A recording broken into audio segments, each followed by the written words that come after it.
Believe it or not, I am lucky enough when I go to the beach, I could absolutely find sand dollar after sand dollar after sand dollar.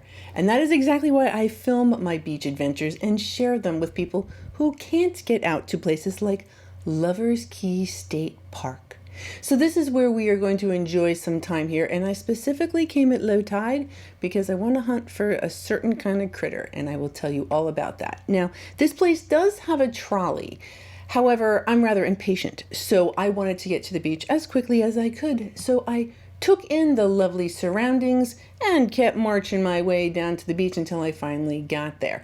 Now, I have been taking Florida Master Naturalist classes, and it makes me a little more aware of things like these tracks. There's likely some raccoons here on the island, as well as some shorebirds, but we already knew about the birds. So I'm here and I'm just, like I said, marching down to that water because I want to see what kind of day we're going to have today, or at least try to get an indication.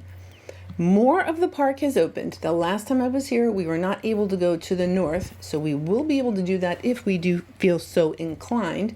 And it looks like there's some seashells here. So let's see what our first shell is. This is a calico scallop. It's quite lovely. It's very pink.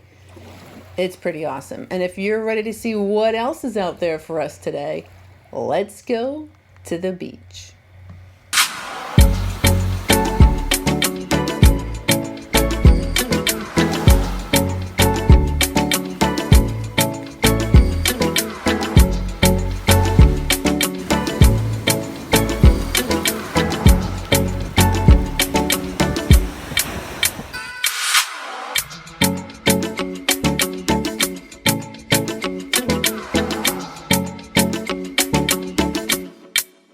So I've made it here to Fort Myers Beach, and I can tell you I'm walking pretty quickly. So that means there's probably not all that much on the beach right here. And I'm making a beeline to the south end until I stumbled upon this fun critter, which I do believe is a tube-dwelling anemone. That's what I think this thing is. It actually was super pretty when the water was actually completely over it. Very delicately kind of dancing in the water there. So I do think that's an anemone. That was only going to be exposed at low tide because ordinarily the tide would be over that critter. Now I did notice a couple who were really racing to the end of the island, and I feel like they knew something I didn't know. So I'm trying to get down there, but I did have to at least pause to say hi to the snowy egret, the blue heron. I don't know what that other like medium-sized shorebird is. So I still do want to make it to the south end, but I was stopped by this sand dollar. Now, normally the green would not bother me at all. And I know we all kind of collect differently, and we all have things that, are going to make something collectible and not collectible. For me, I do have the opportunity to collect a lot of sand dollars. So unless it's really kind of in that round shape, I'm probably not going to hold on to it. I know I said I would hold on to some for the doves on the inside, but I already have enough of those. So I'm going to save that sand dollar for somebody else. And I spied another one. Yep, there's a sand dollar there. See that petal? Yep, that's the center of a sand dollar. So that's kind of fun. Let's see how this one looks. And then I can kind of demonstrate why. Yeah, see, that one's perfect. So I'm going to hold on to that one and leave that other one for someone else. And I did bring my container, my appropriately sized container. So come on, big sand dollars. I got the right container for you. What do we have here? Oh yeah. Well, we don't have much of anything. That appears to be merely a piece of a lightning whelk. Womp womp. And another sand dollar. Fantastic. And to my memory, like, there's no really kind of time of year. I see a lot of the live ones in the summer, but it's really sand dollar season all year long here. All right, so I've made it almost to the south end of Lovers Key. Another sand dollar. Really great day for sand dollars so far. Oh yeah, speaking of sand dollar. Yep, and so that's why I put that first one down, because they have them that are almost perfect right on the beach. So yeah, I'm lucky enough to just pick the perfect ones. Oh dear. And a lot of people do go barefoot down here, so I don't mess around. If I see glass, I'm going to take it off the beach. Sometimes it's cooked enough where it could be sea glass, but most of the time it's not. Most of the time it's just garbage. So I'm going to go ahead and take that garbage off the beach. Excellent. A beach bowl. Let's see what that interior. First thing I do is look at that interior. Oh, it's pretty. Nice cranberry color. So that is a giant Atlantic cockle. They get quite large. And I call them beach bowls.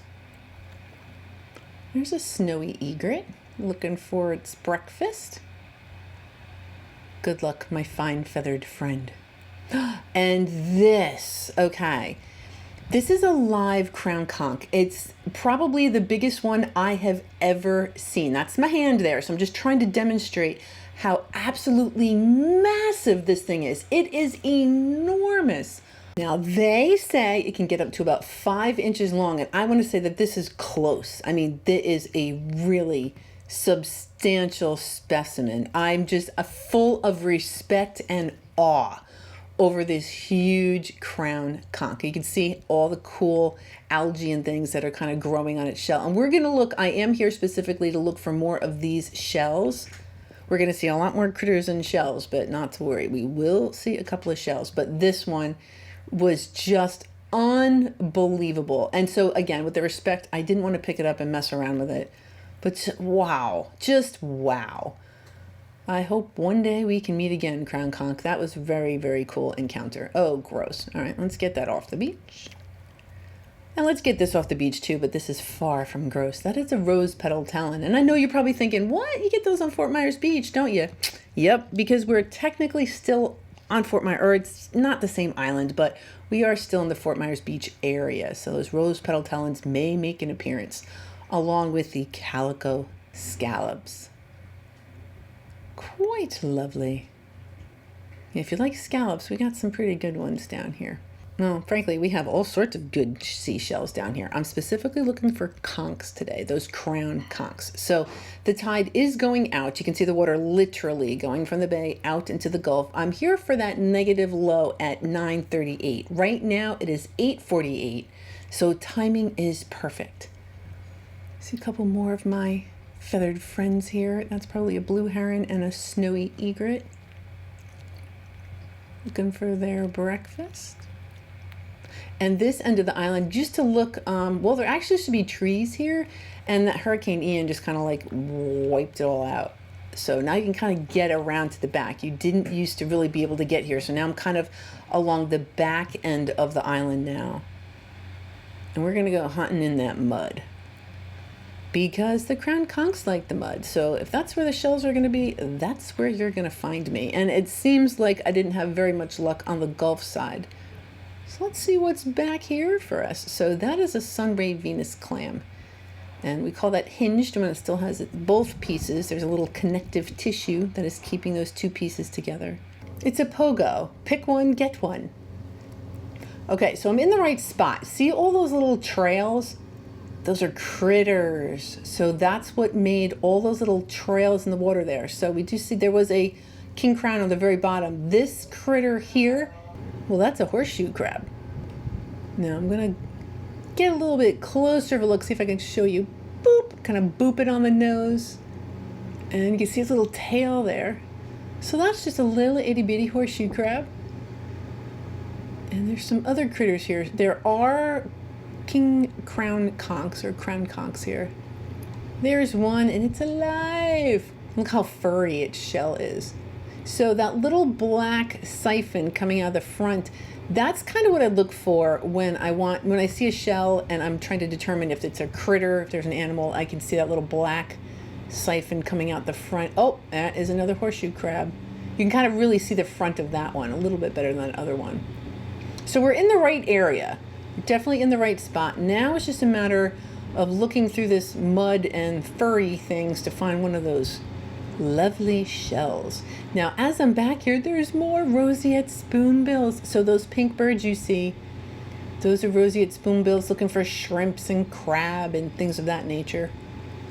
We'll stay out of their way while we're looking for seashells. Now that I see one. So that is a crown conch.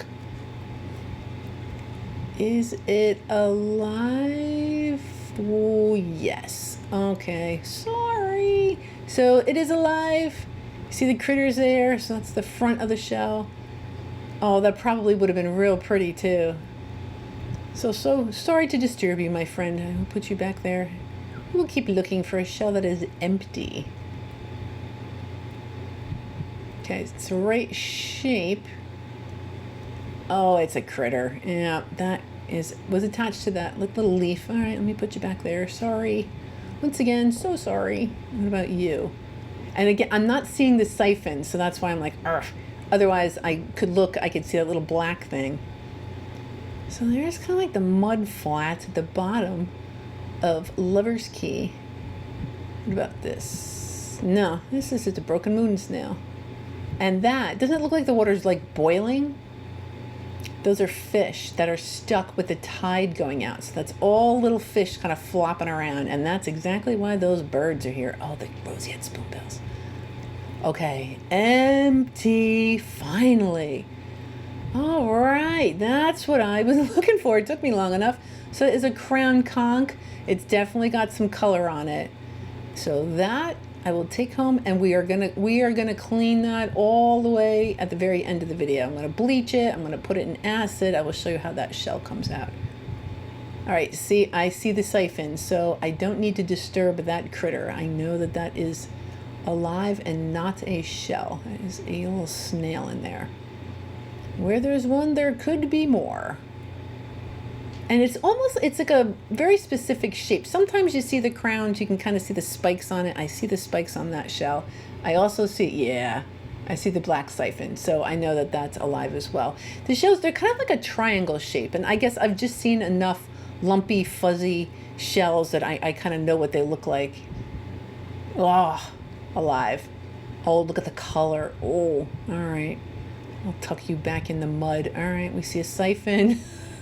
So I had mentioned that earlier, that I found a lot of creatures, not as many shells. But you know what? That kind of happens at low tide anyway. You tend to kind of run into critters. Well, there's a shell. There's a lightning whelk. Now, I already know that I'm going to be bleaching and putting things in acid anyway from today. So might as well see how that shell cleans up too. So that's a lightning whelk. That hopefully will clean up quite nice.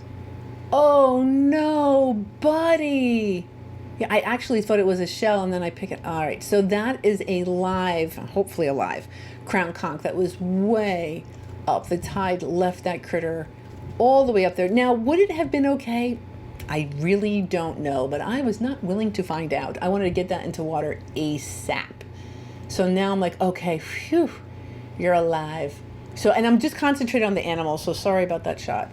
I wanted to make sure that it was alive. And then, so once I got it into the water and I determined that it was indeed alive, yeah, we're not going to leave you in this tiny little puddle.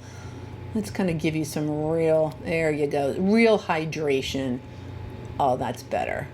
Much better. And well, it happened to another one of its friends. So this one also got stranded way up in the rack line. And I did the same thing. Got that critter into some of that water ASAP. And I spied yet another live crown conch. There is the siphon. Oh dear. All right. Well, let's get this Modelo beer can off the beach. We'll take that home. Cerveza Especial. And crown conch. Oh, seashell. All right. Empty. Okay, it's got some spikes. Does it have any color? Let's see. Hard to say, right? Oh, so that's the kind of shell. I'm going to bring it home, clean it up, and we'll just have to see what happens. So the very end of the video, we'll check that out again. It's alive. Yeah. Hi, pretty friend. So that's the front of the shell. And we'll just get you into water. It's a little bit deeper. There you go.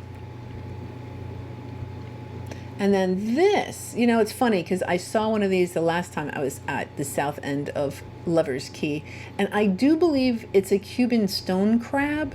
Don't necessarily quote me. I couldn't find it again, but it's so purple. And then I was like, you alive?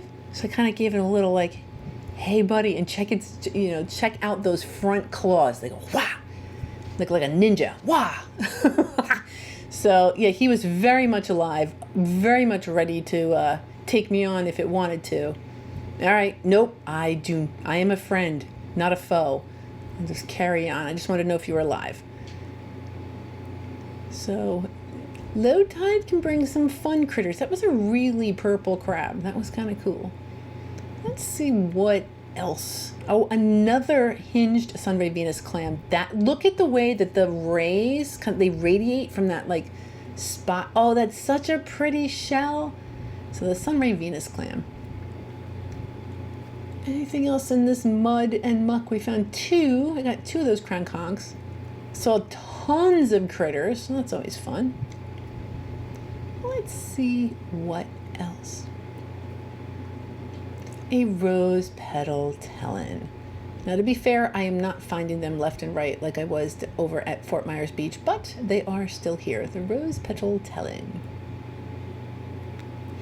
Oh, and this slipper shell. Now, I do have to admit, I do not pay a lot of attention to these slipper shells, but today is a little slow, so I want to let you know that these shells are known as slipper shells and quarterdecks and canoes and boat shells because they float. Look at that. They float. So if you happen to be at the beach and there's a little tide pool or something, you got some kids, just find yourself a little slipper snail and you can like float that shell around on the water. All right, that is a very beat up tinted Cantharus. There's a little worm shell. We got a Gulf oyster drill. What else? Oh, you're probably thinking that other one is a Wentel trap. It's not. It's a fly speck seraph. Watch. Yeah, that's the one. And fly speck seraph. Imposter. I actually should have held on to that, but it is what it is. We have a, right, that's a little fighting conch. Believe it or not, that's a little Florida fighting conch. And a little NASA. Those little bruised NASA shells. Little tiny ones here, right? That is a dark seraph. And a piece of a crown conch. Little bits and pieces here. And a little colorful moon snail. And what's a little unusual is there's a drill hole in that. They're not as tasty as the shark eyes. I almost never find the colorful moon snails with drill holes in them. Strange. Oh, look at that. Little lace murex. With a little bit of algae on it. No, a little bleach won't clear up. So, yeah, all right, there's better little tinies here. Let's see what else is here. Okay, another worm snail. I do like those.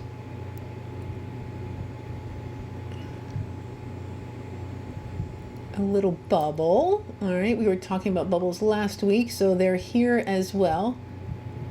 And that's just a piece of worm snail. Oh, it's nice. This is like perfect Wentel trap. Well, I mean, there's no Wentel traps here, but if there was actually Wentel traps, bubbles, and some of those coffee grinds, this would be awesome. That, maybe, I don't know. If it's a little bit worn down, not really sure. Tell me what you think, that if you have any guess. Throw a comment below. So some fun little tinies here. All right, a little top shell from a top snail. It's actually a jujube top shell. Oh, see, there's those coffee grinds, and we already found a couple of bubbles. Come on, Wentel trap. Perfect conditions, except there's no Wentel traps here. If you see one, tell me, because I was looking. What do we got? Oh, that is a southern flatquail, and that is not a sea snail. That is a land or a freshwater snail. Actually, in the book, it says it's a land snail. What are you doing here? Well, it happens. Sometimes you got these trees and stuff close together. Now, this shell. What are you, little moon snail? So, I pick up enough of them, so it's not a little colorful moon snail, and it's not a little shark eye. Is it one of those little milk moon snails? Oh, I don't know. So that was the little shell that was inside of it. What are you? So, I mean, obviously it's a moon snail of some sort. I don't know. So my best guess is that it's one of those milk moon snails. Oh, that's neat. That is really neat. Okay, so moving right along, looks like we have a sharp-ribbed drill. And the drills get their name because that's what they do. They drill into other shells and slurp out the delicious contents. So that is another drill. Likely the same exact one we picked up previously. I know it looks a little weird. I think it's just a little misshapen. And an eastern flat slipper snail. So that's also a slipper snail.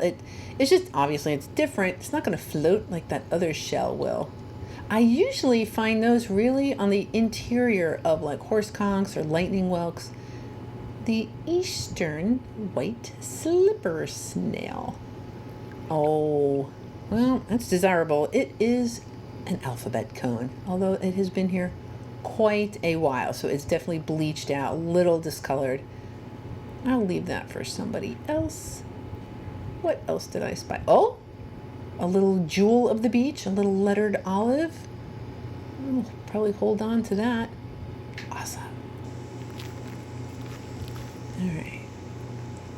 Okay, I do see that fly speck cerith. Yeah, that's what I was going for. And they actually are kind of pretty. If they're not beach-worn, it's kind of a pretty shell. Fly speck cerith. And the little kitten paw. Now, that one is hinged, and there had been people that told me, oh, it's fine. Well, if it doesn't open, I don't take it from the beach. So I did just try to give it a little, if it will open for me. I know there's no critter inside. If it won't open, I leave it at the beach. That's another one of those jujube top snails. Lots of seashells. So these are mostly your common stuff, your ponderous arcs, the stuff that's always here at the beach. So I don't really pay all that much attention to it just because it's always here. I will though, in the future, I will do that. That is a coquina. So little coquina seashell, a lightning whelk. We found one that was a little slimy in the mud that we'll clean up. And then we have this very fresh and clean lightning whelk. Very nice. Oh, a shark eye. There we have it. So this is also a member of the moon snail family, but we just call these guys shark eyes. Awesome. Another little moon snail. Oh, there's more partying going on here at Lover's Cay. All right, so that is a little Florida fighting conch. It's not really that little, kind of juvenile, kind of round, like it's been here for a minute, but it's a little slim today. Today the shells are not jumping out at me. Lovely shark eye. Unfortunately, it is only the top of the shell, but I'm going to hold on to that anyway, as well as that fighting conch. On the slow days, I'm a little bit more lenient with the shells that I keep. That is not an albino. I do see a little bit of color on that. So that's another very lovely lettered olive, but still looking for that albino.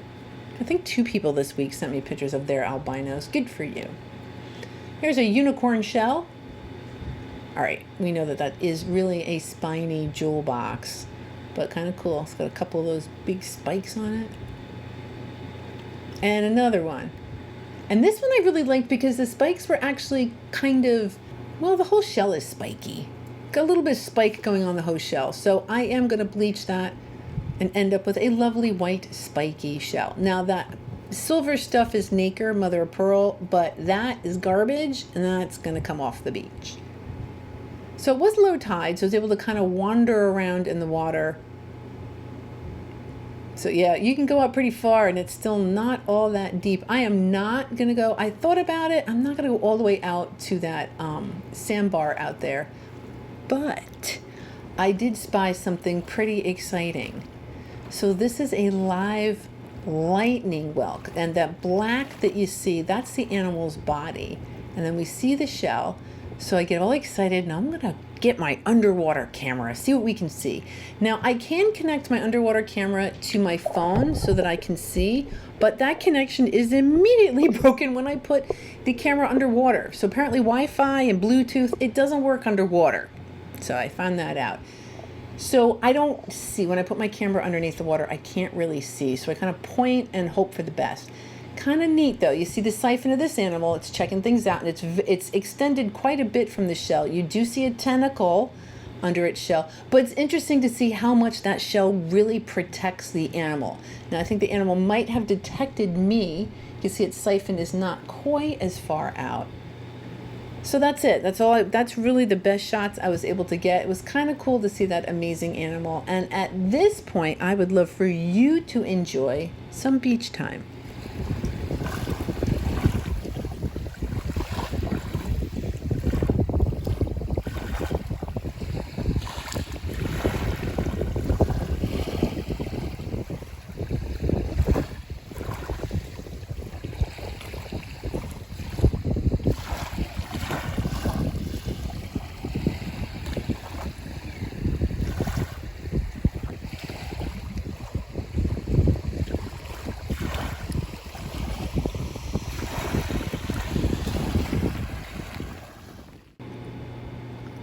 Okay, another lightning whelk. Yeah, that's a keeper. I'm just making sure I didn't miss anything. Good plan. Just in case. Where there's one shell, there may be others. And like I said, today was a little bit slim. Not quite as chunky and as many shells, but it happens. I mean, this is the end of October, so with some low tides I was catching. And I was also catching some lettered olives. So that's very kind of a yellowy one, a medium color one, a very dark lettered olive. They're all lettered olives. Kind of fun, the different flavors and colors that they will come in. And another sand dollar. Yep. Oh, it's so pretty. Yep, that'll go in my little container. So I had that big container. I didn't find any big monster sand dollars. That is quite all right. And there's another one. You can just see those petals and the little keyhole. So they're also known as keyhole urchins because sand dollars are urchins. It's a 5-hole keyhole sand dollar. So I do love Lover's Key. It's a very beautiful park. It doesn't have any of your hotels and condos and all that other good stuff. Still, it's a little beat up after the hurricane, but there are facilities open, so you'll be able to come and rent your chairs and your umbrellas and things of that nature. And if you're patient, the trolley will get you pretty much right to the beach. I'm not patient. I like to walk. So if you had found any garbage or anything that you didn't want to, you wanted to remove from the beach, they do have receptacles. I actually end up bringing mine home because I want to weigh it. I like to see the impact I'm making. So today was very small, 2.15 ounces of garbage off the beach. However, in total, I have removed a little over 40.282 pounds of garbage. So it all adds up. Didn't remove all that much as far as treasures. I got a couple of sand dollars, a couple of rose petal talons, a jingle, a coquina, some of those spiny jewel boxes, a couple giant Atlantic cockles, a kitten paw, some of those drills, some hinged sunray Venus clams. I got some moon snails, some bubbles, 2 jujube top snails, some tinies, a NASA, little fighting conch, some mystery shells, lettered olives, that we'll call that a slipper snail, some of those calico scallops, and the fly speck cerith, the dark cerith, a bunch of those worm snails, and that coil snail, some lightning whelks, then the crown conchs, which is what I really came for. And some of those other mystery shells, that little moon snail, that was really kind of neat. Now, I did promise you I was going to clean these shells, and I am going to show you that. So the first thing I do is put everything in bleach. I took that one spiny jewel box that's been in bleach, and it is awesome. The 2 crown conchs also have been bleached, as well as that lightning whelk. But you know what? I want to go one step further. I really want to make these shells shine. So I dipped them in acid. So that one, there was a little bit of color, not a lot. That one came out really nice. So that one's been in bleach, in acid, dried. It looks great. You could oil it. You could put a little something on there. I'm probably just going to leave it. And then that lightning whelk actually came out really great. So pretty cool. And honestly, for me, I just need 1 or 2 shells to make my day perfect. So I had myself a great time over at Lover's Key. Now, one little piece of housekeeping in addition to the subscribe and the like thing. I do have another YouTube channel called SWF Beach Life Stuff, and I've just been kind of playing around with different things. So I just want to direct you over there because I have some ideas on different content, but I'm going to try it over there first. Patreons and everybody who comes with me, thank you so very much from the bottom of my heart for supporting me and helping me pay for things like my Florida Master Naturalist class. I have one more class left, and then I will be a full-fledged Florida Master Naturalist. Next week is going to be pretty fun. I got blown out of the water within the first 5 minutes I was at the beach. So we'll see that next Sunday. Until then, I hope you had a great holiday, and I'll see you again next Sunday.